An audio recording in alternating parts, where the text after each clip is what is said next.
Okay, this is a book report. I know it's a little dark. This will be quick. The book is called Dear John, written by Nicholas Sparks, and it was a very easy read. It only took me a few hours. I started at 4:30, and it says 9:47. I got done about 9:40, so from 4:30 to say 9:30, it's about 5 hours.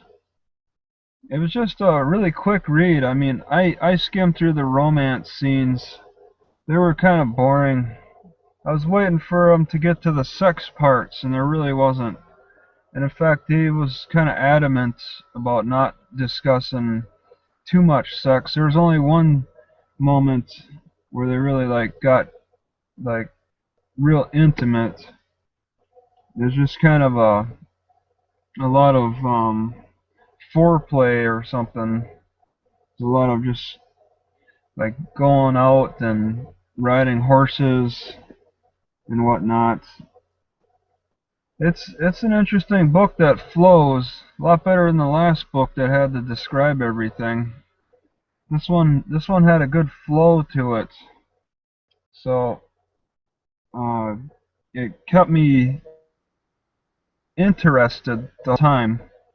Um, now this is set during the late 90s, early 2000, before the World Trade Center got blown up, and then a little bit after that, a few years after that, then it is a story about, well, Dear John, about writing letters, but they had a romance before that, and they tried to continue their relationship, but yeah, it didn't turn out so well.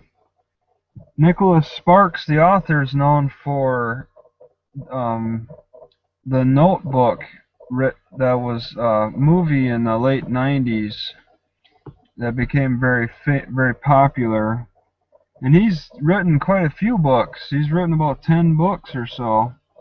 4 of them have become major movies. So he's been a very successful author. And this book is pretty neat too. Um, with the romance, if you're into romance, I tend to skim over romantic scenes a little bit quicker, maybe more than others. Just the details are just a little much for me.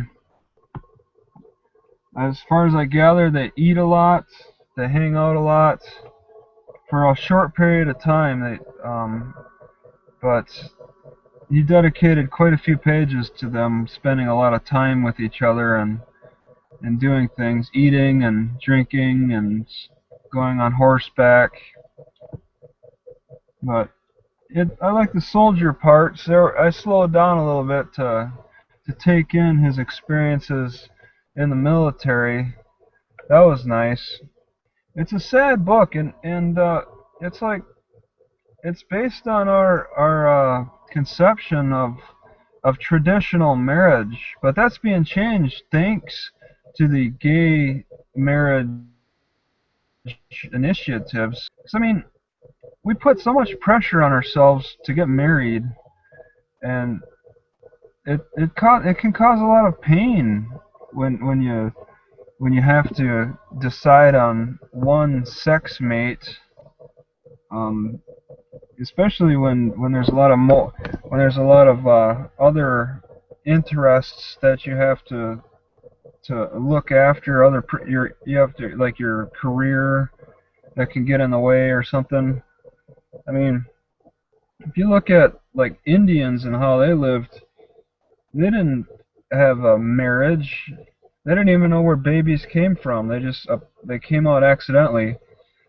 When the kids grew up later, the dad may notice that the kid looked similar to him, but they wouldn't exactly know where the kid came from. So there was a lot of say, multiple sex partners and stuff, and they were carefree, and they had clear heads about relationships. Everybody got along.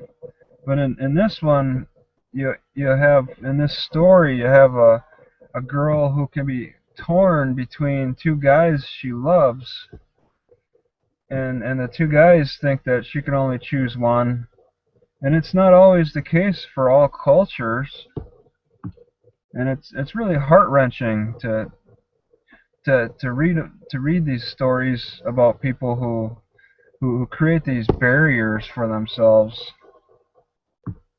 Oh wow, I can see I'm probably making a lot of noise. I didn't realize my screen is rubbing against something.